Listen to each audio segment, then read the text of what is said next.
प्यारे बच्चों, आज हम देख रहे हैं कैश बस्टिंग चैप्टर। और ये आपके बीकॉम थर्ड ईयर में लगता है आरबीडी बुक से ले रहे हैं इस क्वेश्चन को। बस्टिंग सब्जेक्ट का नाम होता है। पहला क्वेश्चन दिया हुआ है कि आपको फ्यूचर की फोरकास्ट दे रखी है इंफॉर्मेशन, और उसकी सहायता से आपको कैश बजट तैयार करना है। सिर्फ इतना सा है। इसमें आपके 5 महीने दे रखे हैं, 1, 2, 3, 4 और 5। मार्च, अप्रैल, मई, जून और जुलाई। उसमें एक इंफॉर्मेशन हो गई सेल्स, एक हो गया परचेज, एक हो गया वेजेज, एक हो गया ओवरहेड।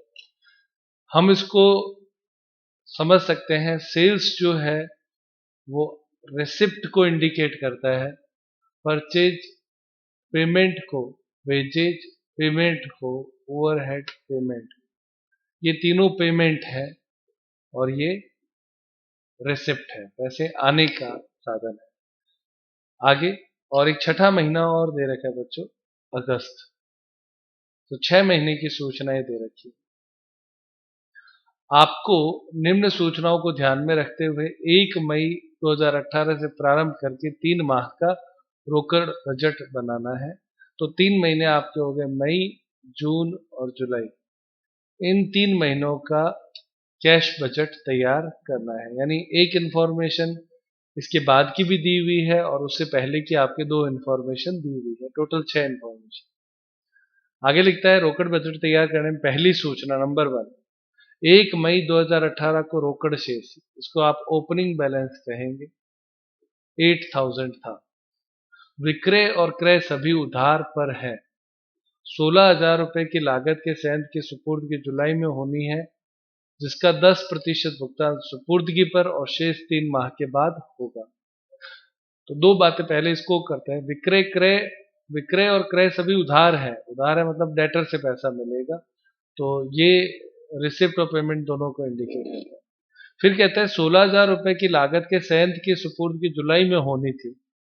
संयंत्र का मतलब होता है प्लांट एंड मशीनरी।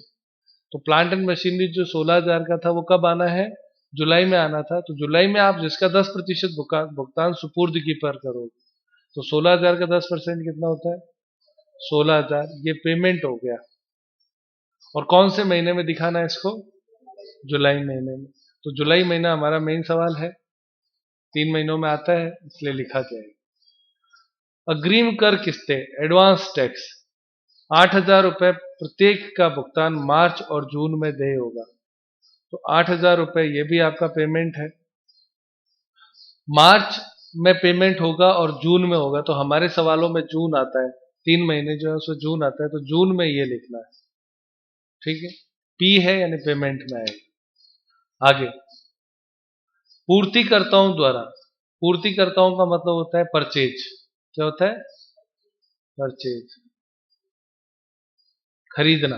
भाई जब आप खरीदोगे तो वो सप्लायर हो गए, सप्लायर का मतलब परचेज से संबंध हो गया। अब आप ही कहोगे सर पूर्तिकर्ता मतलब तो सप्लायर होता है, परचेज क्यों? तो एक सप्लायर बनता तो परचेज से ही है ना, इसलिए परचेज लिखा है। और चूंकि सवाल में परचेज की इंफॉर्मेशन है वो इससे लिंकअप करेगी। पूर्तिकर्ताओं द्वारा स्वीकृत उधार अवधि 2 माह। यानी आप अगर आज परचेज करते हो तो उसका पेमेंट 2 महीने बाद करना होगा। अगले महीने जो परचेज करोगे उसका उसके अगले 2 महीने बाद, उसके अगले महीने आप परचेज करोगे तो उसके अगले 2 महीने बाद। मैं इस चीज को ऐसे समझता हूँ, 1, 2, 3, 4, 5, 6, 7, 8 ऐसे संख्या है। तो अगर आप पहले में परचेज करते हो तो तीसरे में पेमेंट करो, दूसरे में परचेज करते हो तो चौथे में पेमेंट करो, तीसरे में परचेज करते हो तो 5वें में पेमेंट करो। सही चल रहा है? क्यों? क्योंकि 2 महीने का गैप है। सही आ रही है बात समझ? तो 2 महीने का मतलब होता है पहले का तीसरा। अब तो समझ में आता है, 2 महीने का मतलब पहले का तीसरा, दूसरे का चौथा और तीसरे का 5वां। 2 महीने के गैप से पेमेंट। आगे, ग्राहकों को दी गई शाख। ग्राहक का मतलब डेटर से होता है और डेटर का मतलब सेल्स से होता है। तो सेल्स में 1 माह, 1 मंथ है। 1 मंथ का मतलब मैं कैसे समझता हूं वो देखें। पहले का दूसरे में 1 मंथ हो गया, दूसरे का तीसरे में, तीसरे का चौथे में और चौथे का पांचवें, ये 1 मंथ कहलाता है। सही है। यानी पहले महीने में तो अगर आप बेचते हो तो आप दूसरे महीने में पेमेंट आपको मिलेगा, तो ऐसे लेना है। आगे, सभी व्ययों का भुगतान 1 माह के अंतराल से होता है। तो सभी व्यय में दो ही तो व्यय हैं, वेजेज और ओवरहेड। ये 1 मंथ है 1M, ये परचेज है 2M, ये सेल्स है 1M। 1 महीने की उधार, 2 महीने की उधार, 1 महीने की उधार, 1 महीने की उधार। सही है। आगे, ये आपका पूरा प्रश्न वापस अंग्रेजी भाषा में है, इसको आप देख सकते हैं। सॉल्यूशन स्टार्ट करते हैं। इसके लिए हमें सबसे पहले कैश बजट का फॉर्मेट बनाना होगा, तो आओ फॉर्मेट बनाए। प्यारे बच्चों, इसमें आप सबसे पहले कैश बजट का फॉर्मेट बनाएंगे। 3 मंथ के लिए पूछा है तो 3 अमाउंट के कॉलम हो जाएंगे, मई, जून और जुलाई। हेडिंग आप लिखेंगे कैश बजट। सबसे पहला काम जो आपको करना है वो ये होगा कि आप यहां पे लिखेंगे ए। ठीक है। इसमें आप लिखेंगे रिसिप्ट। इससे पहले एक और चीज लिख लेते हैं ताकि कोई कंफ्यूजन नहीं रहे। सबसे पहले आप लिख लो ओपनिंग बैलेंस ऑफ कैश। ठीक है। उसके बाद में अब आप नीचे लिख लो ए, रिसिप्ट।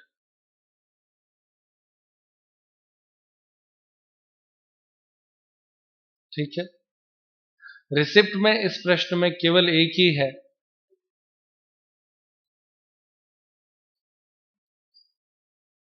रिसीव्ड फ्रॉम डेटर, और 1M। 1M का मतलब 1 महीने का अपने इनको छूट दे रखी। कैश सेल्स है नहीं, वरना वो भी यहां पे आ जाता। क्या चीज, कैश सेल्स होता तो वो भी आ जाता, नहीं है तो डैश कर। और एक आपके हो जाता है other.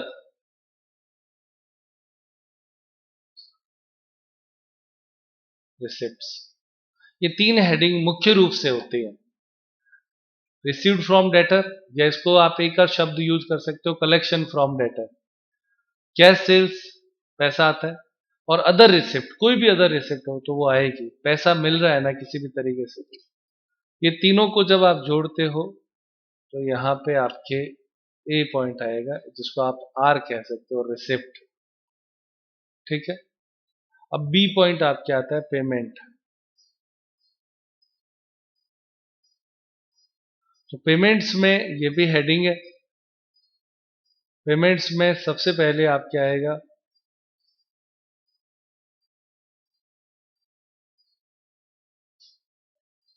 Creditor, payment to creditor. यहां पे आप लिख दो 2M, ये हमें 2 महीने की उधारी देते हैं। Cash purchase,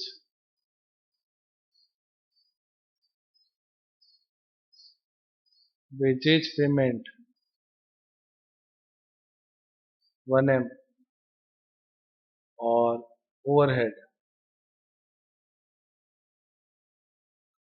payment 1M। और अदर पेमेंट में आपके इस प्रश्न में एक तो प्लांट है, प्लांट जुलाई में, और एक आपके टैक्स, वो कौन से महीने में है, जून में। हमारे जो महीने हैं वो वाला लिखेंगे, और यहां तक का आप जब टोटल करेंगे, या अदर कुछ है तो वो और आ जाता है। ये पी आ गया, पेमेंट्स। और रिसिप्ट एंड पेमेंट के बाद में आपका फाइनली यहाँ पे कैश बैलेंस आएगा। तो उसका फॉर्मूला आएगा कैश बैलेंस क्लोजिंग, और ब्रैकेट में इसका फॉर्मूला होगा R minus P, receipt minus payment. Format समझ में आ गया। अब आप स्टार्ट करें पहले महीने मई से। मई में आपके कैश सेल्स पे हम पहले ही डैश डैश डैश लगा चुके हैं, अदर रिसिप्ट पे भी आप डैश डैश डैश लगा दो, कोई है नहीं, क्योंकि ज्यादातर सवालों में केवल ये ही होता है, रिसीव्ड फ्रॉम डेटर। इसमें 1 मंथ का है और हमें मई जून और जुलाई में पेमेंट लेना है। तो इसके लिए आप एक बार मेरे साथ सवाल देखें, ये रहा। अप्रैल में आपने जो बेचा वो आपको कब मिलेगा? सही है, मई का जून में, और जून का 1M। कारण यही है। इसको मैं ये कह सकता हूं, इसको मैं थोड़ा अलग तरीके से इसका एरो बनाता हूं। मैं ये कहता हूं कि 1 महीना का आया आपसे, 1 मंथ, है ना। 1M का मतलब होता है कि जैसे आपके महीने कौन से हैं? 3, मई जून और जुलाई, ये 3 महीने लेने। इन 3 महीनों को लेने के लिए आप एरो जो है वो 1 महीना ऊपर से शुरू करो, ये हो गए बस। मई जून और जुलाई का पेमेंट आ गया।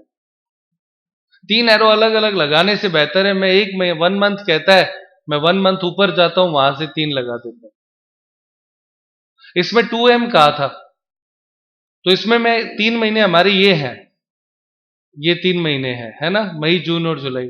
तो 2M का मतलब मैं एरो लगाने के लिए ये तरीका नहीं अपनाने वाला हूं कि 2 महीने ऊपर जाऊंगा, मार्च का यहां मिलेगा, ये इसका यहां मिलेगा और इसका यहां मिलेगा, ऐसा नहीं करने वाला। 3 एरो नहीं लगाऊंगा मैं आपको इसके लिए कहता हूं कि आप एरो लगाएंगे, 2 महीने कहा था ना, 2 महीने ऊपर चले जाओ, वहां से केवल 3 लगा दो। 1M कहने का मतलब 1 महीना ऊपर जाके लगाओ, 2M कहने का मतलब 2 महीने ऊपर जाके लगाओ, 3M कहने का मतलब 3 महीने ऊपर जाके लगाओ। ये डिले होता है, टाइम डिले। 1M का मतलब 1 मंथ डिले, 2M मतलब 2 मंथ डिले, 3 मंथ मतलब 3 मंथ डिले। तो डिले का मतलब होता है पहले में खरीदा, 2 मंथ डिले है तो पहले का तीसरे में। तो ये देखो यहाँ पे 2 महीने का है, तो पहले का कब मिल रहा है? तीसरे में। तो दूसरे का इसमें, और तीसरे का इसमें, तो हमारे 3 महीने यहाँ पे आ जाएंगे ना। तो 1M कहे तो 1 महीना ऊपर जाके 3 का ब्लॉक बना दो, 2M कहे तो 2 महीने ऊपर जाके 3 का ब्लॉक बना दो। इसमें जैसे 1M है तो हमारा महीना कौन सा है? ये देखो, ये बेस लाइन समझो आप, मई जो है ना वो हमारी बेस लाइन है। तो 1M कहे तो 1 महीना इससे ऊपर जाओ, 2M कहे तो इससे 2 महीने ऊपर जाओ। अब इसमें देखो वापस 1M का है, 1M का है तो ये रहा बेस लाइन, इससे 1 महीना ऊपर गया, 3 का ब्लॉक, ये तीनों आएंगे। फिर इसमें आपके वही सेम 1 मंथ, तो ये बेस लाइन है, इससे ऊपर 1 महीना गया, ये तीनों एक साथ लिखे जाएंगे। ये आपका रिसिप्ट हुआ, ये पेमेंट है, ये पेमेंट है, ये पेमेंट है। और ये कौन से महीनों में लिखे जाएंगे? मई जून और जुलाई में लिखे जाने वाले पेमेंट्स है। क्या ये बात समझ में आई आप लोगों को? अच्छे से आगे बढ़ते हैं, सवाल करेंगे।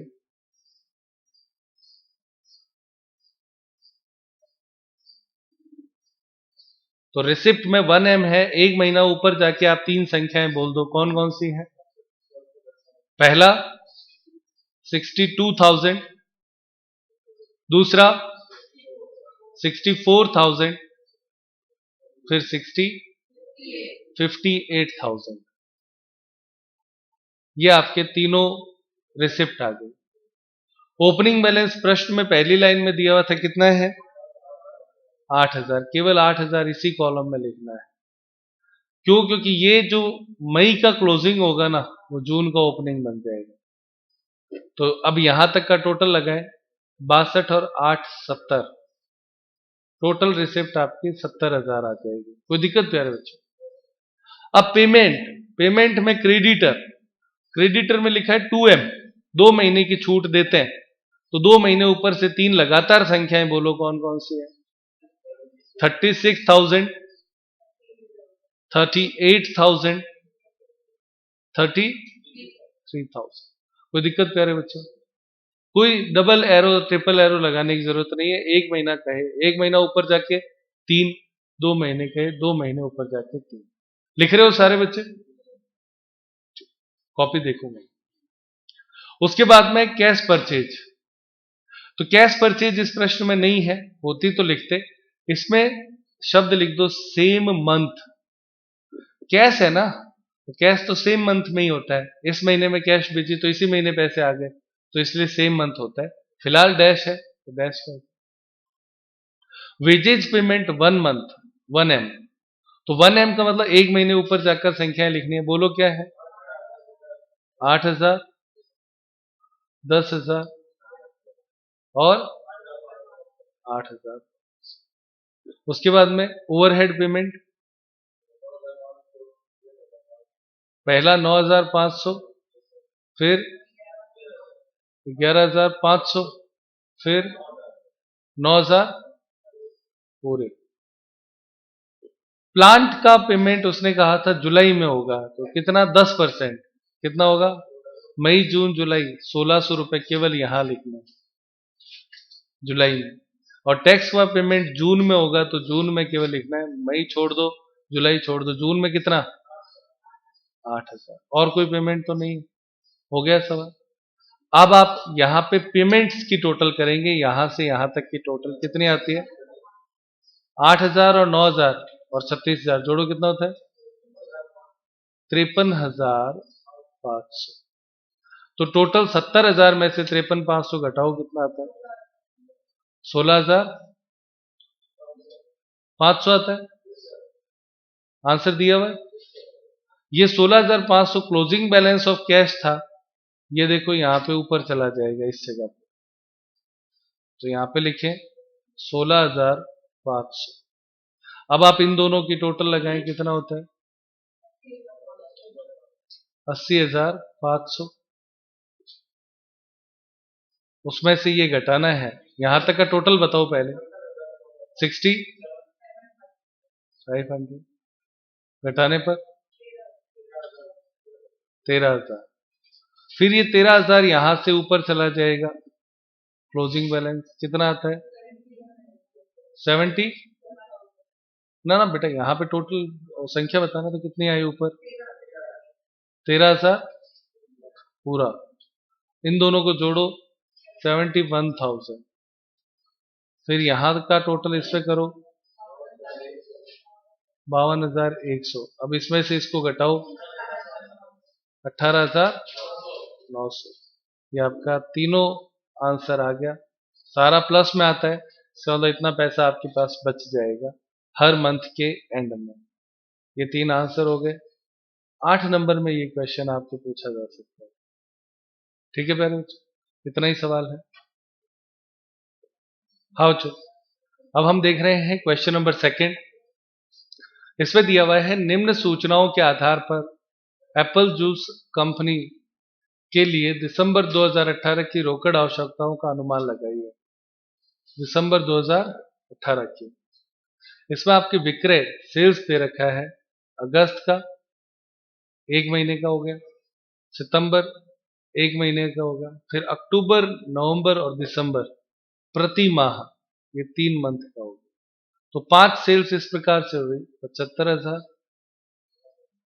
60,000, 80,000 एक बार, 2 बार, 3 बार। और महीने हैं आपके इसके अगस्त, सितंबर, अक्टूबर, नवंबर और दिसंबर। हो गया सर। प्रायः आधी बिक्री, हाफ, नकद होती है। तो नकद होती है तो सेम मंथ आपको कहा, जिस महीने में कैश बेचा उसी समय मिल जाएगा, हाथों हाथ मिलता है, इसलिए ये सेम मंथ होता है। तो इस बार आपके कैश सेल्स भी रिसिप्ट में है।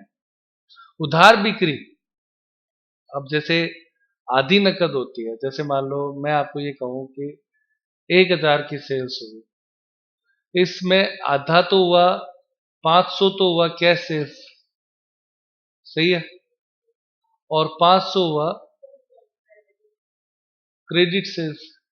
ठीक है, तो इस 500 में से 5%, 80, वो कहता है उधार बिक्री का 80% अगले महीने में और शेष 1 माह बाद में मिलता है। इसका 80% 1M हो गया। 1M यानी 700 होता है। 80% कितना होता है? हाँ बेटा, 400। और 20% ये 2M हो गया, क्योंकि वो उसके 1 महीने बाद मिलता है, तो 100। ये सेम मंथ मिलेगा, ये 1 महीने बाद मिलेगा और ये 2 महीने बाद मिलेगा। सेल्स कौन है? एक ही सेल्स के 3 टुकड़े हो गए। आधा अभी ले लो, जो बचा उसका 80% अगले महीने, और जो बचा उसका 20%, यानी बचा वो शेष 20% वो उसके अगले महीने। तो कितने महीने इफेक्ट हो गए? 3। एक सेल्स के 3 हिस्से हो गए। कैश 1M 2M, याद रहेगा। आगे 5% नकद बट्टा प्राप्त करने की दृष्टि से सेव सदैव नकद खरीदे जाते हैं। खरीदे हमेशा कैश में जाते हैं, तो यहां पे कैश परचेज हो गया, उधार है ही नहीं। अंतिम तिमाही अक्टूबर, नवंबर और दिसंबर 3 महीने का क्रय बजट 4000 टोकरियां 10 रुपए प्रति टोकरी से है, तो परचेज आ जाएगी। कितना? 4000 इंटू 10 कितना हुआ? 40,000 माइनस 5% डिस्काउंट। 4000 इंटू 10 बराबर 40,000 माइनस 5% डिस्काउंट 38,000 हर महीने, एवरी मंथ। और है क्या? कैश परचेज है, तो सेम मंथ, कैश परचेज हो या सेल्स हो, सेम मंथ के तक। बहुत अच्छे। आगे देखिए, अंतिम तिमाही में मजदूरी और वेतन का बजट 15,000 रुपए प्रति माह है, तो वेजेज एंड सैलरी ये हर महीने अपने को कितना लिखना है? 15,000 रुपए। इस तिमाही के उत्पादन व अन्य व्यय, आय व्यय के विवरण आगे हैं, देखते हैं। बजट इस प्रकार है। नकद व्यय निर्माणी 13,500। किसके बारे में कहा था? तिमाही के बारे में। 3 मंथ का है ये सारा। डेप्रिसिएशन 3 मंथ का है, 3 मंथ का, इस पे क्रॉस लगा लो। डेप्रिसिएशन कभी भी कैश बजट में लिखा नहीं जाता है, क्योंकि ये नॉन कैश एक्सपेंडिचर होता है। विक्रय व्यय 9,000 रुपए, ये एक्सपेंसेस में आ जाएगा, 3 महीने का है ये भी। और कार्यालय व्यय 10,000, केवल अक्टूबर और नवंबर का, इसमें 2 का भाग देना पड़ेगा, 5,000 रुपए हर महीने का हो गया। ये 3 महीने से भाग देंगे तो 3,000 रुपए हर महीने का हो गया। इसमें 13,500 में भी 3 का भाग दो, कितना आता है? 4,500 हर महीने का हो गया। सही है ना? तीनों खर्चे एवरी मंथ। तो वो कहते हैं estimate the cash requirement of Apple juice company for the दिसंबर 2018। इसमें आपके 3 आंसर दिए हुए हैं, अक्टूबर, नवंबर और दिसंबर, यानी तीनों महीनों का अपने को तैयार करना है। फाइनल आंसर अपने को दिसंबर का देना है, वो हम वापस इसमें टोटल ओवरऑल कितना आएगा वो अपने को यहाँ पे बता रखा है। तो अक्टूबर, नवंबर और दिसंबर 3 महीने का कैश बजट बनाएंगे। स्टार्ट करते हैं। मेरे बच्चों, क्वेश्चन नंबर 2 कैश बजट, इसमें हम अक्टूबर, नवंबर और दिसंबर के लिए बनाएंगे। दिसंबर इसमें मेनली आपसे कहा है कि दिसंबर का तैयार करो, लेकिन इंफॉर्मेशन 3 महीनों की पूरी दे रखी है, तो 3 महीने का ये बजट बनेगा। फाइनल इसका बैलेंस आ जाएगा ओवरऑल में। ऑब्वियस है, दिसंबर को बनाने से पहले आपको नवंबर से बैलेंस लाना पड़ेगा, तब दिसंबर का बनेगा, इसलिए इन द सीक्वेंस तीनों बनने हैं। तो सबसे पहला आप लेते हैं नंबर 1, ओपनिंग बैलेंस। तो ओपनिंग बैलेंस आपके पहले महीने में डैश है। उसके बाद में आप इसमें लिखेंगे रिसिप्ट। तो रिसिप्ट में इसमें आपके पास 3 रिसिप्ट है। पहला कैश सेल्स, लिख रहे हो ना सारे? दूसरी रिसिप्ट है डेटर, डेटर से पैसा आएगा ब्रैकेट में 1M, और तीसरी रिसिप्ट एक और होगी, वो भी होगी डेटर से, और ब्रैकेट में लिखेंगे 2M। अब मैं इसमें आगे और बता देता हूं, कैश सेल्स 50% है same month, cash sales same month की लेनी है, यानी अक्टूबर की जो सेल्स है उसी का ही 50%, नवंबर की ही सेल्स का 50% और दिसंबर की ही सेल्स का 50%। It's okay. फिर डेटर 1M का मतलब है कि जो 50% आपने कैश बेचा उसके बाद में जो बच गया 50%, उसका 80% आपको एक महीने बाद मिलता है और शेष 20% 2 महीने बाद मिलता है, यानी एक ही सेल्स के 3 हिस्से हो गए। सही है ये बात? क्लियर? और कोई रिसिप्ट इस प्रश्न में दे नहीं रखी है तो आप यहां पे एक लाइन छोड़ के जनरली टोटल का बना दिया करो, बाई चांस हमसे कोई छूट हो जाए तो वो यहां आ जाएगी। फिर आता है पेमेंट्स। तो पेमेंट्स में आपके परचेज है केवल कैश परचेज,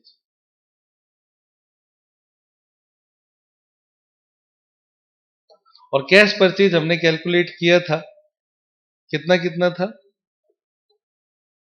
4000 इंटू 10 माइनस 5%, 38,000, यही तो था।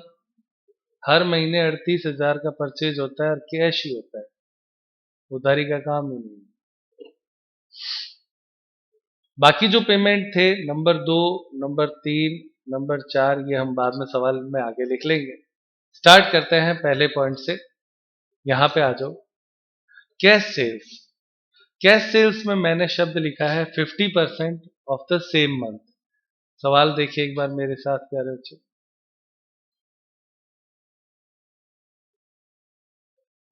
ये रहा, मैंने पांचों महीने लिखे हुए हैं यहाँ पे, आप भी लिख लेना कॉपी।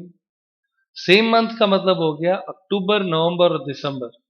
अक्टूबर का सेम मंथ क्या होगा, अक्टूबर होएगा, तो इन तीनों का, इसका भी 50%, इसका 50% और इसका 50% ले लो। क्लियर? 40,000, 40,000 और 40,000 लिख लो। मैं भी अपने सवाल में लिख लेता, 40,000, 40,000, 40,000। समझ में आता है? Same month. दूसरी बात इसने कही 80% 1M, किसका 80%? 80% ऑफ 50%।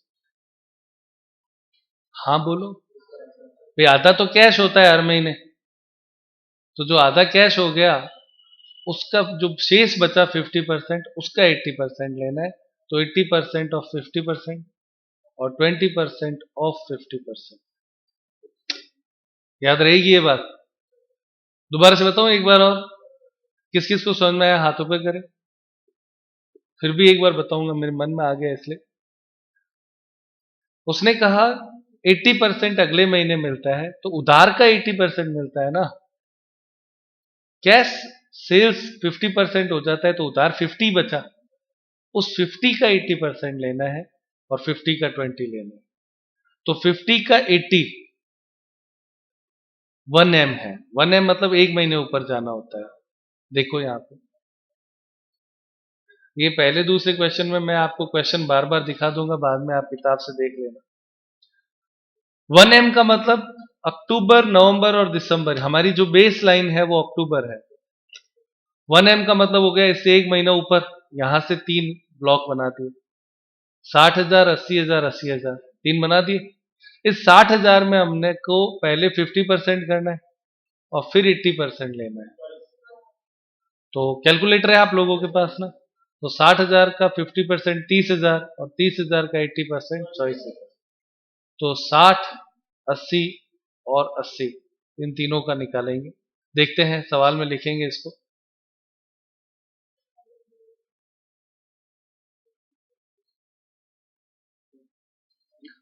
पहले में 24,000, 32,000, फिर 32, 32। अब आगे लिखा है 2M, और वो भी 20% और 50% है। तो फिर से सवाल देखो एक बार,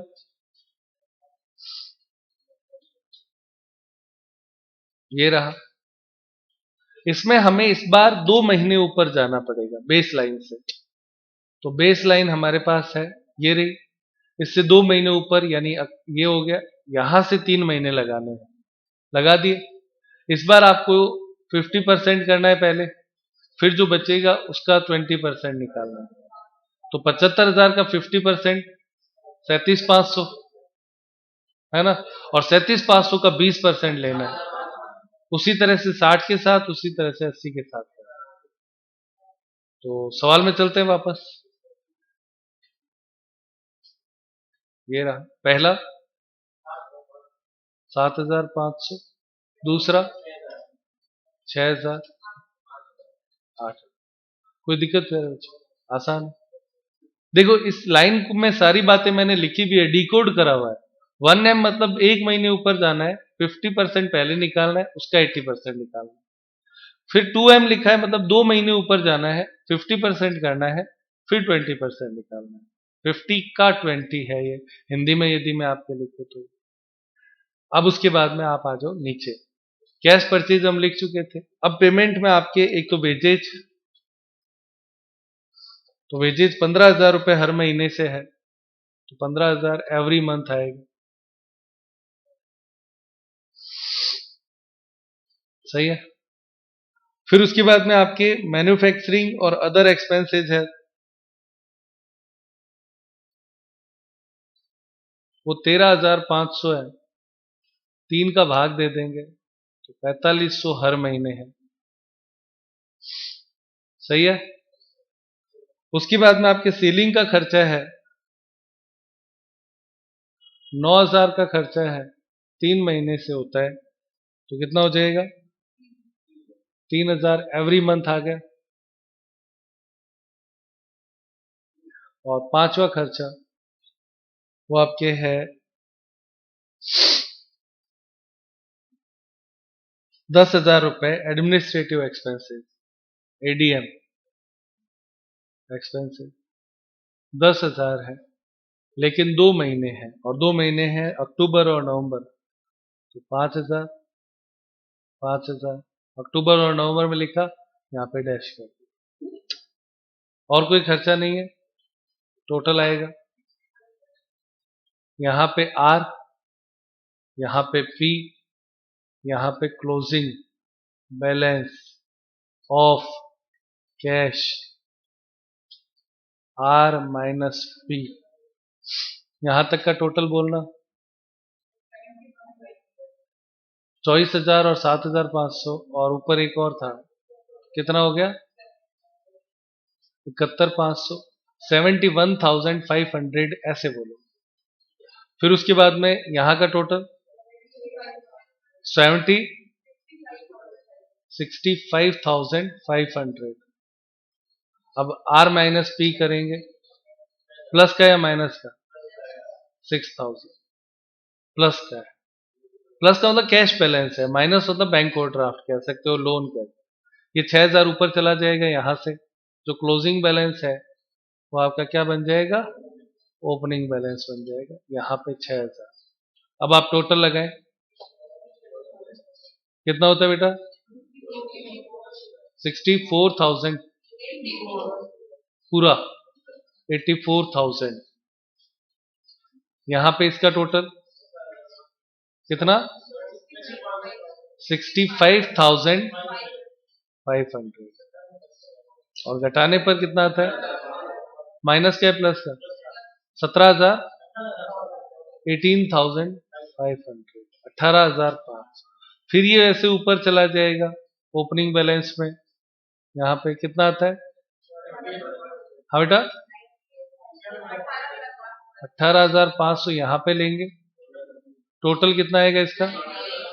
98,500, फिर इसका टोटल आएगा, हाँ बेटा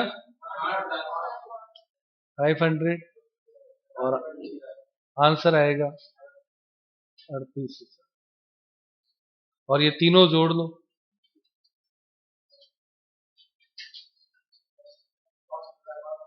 आंसर क्या दिया,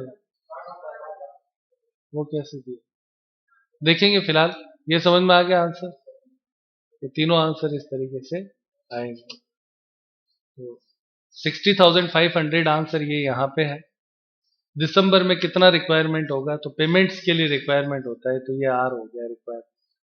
तो इतना ही है, आज की क्लास यहीं पे समाप्त करेंगे। ये फॉर्मेट आपका हो गया है, पूरा सवाल इस तरीके से आपके आ जाएगा स्क्रीन पे। ठीक है प्यारे बच्चों।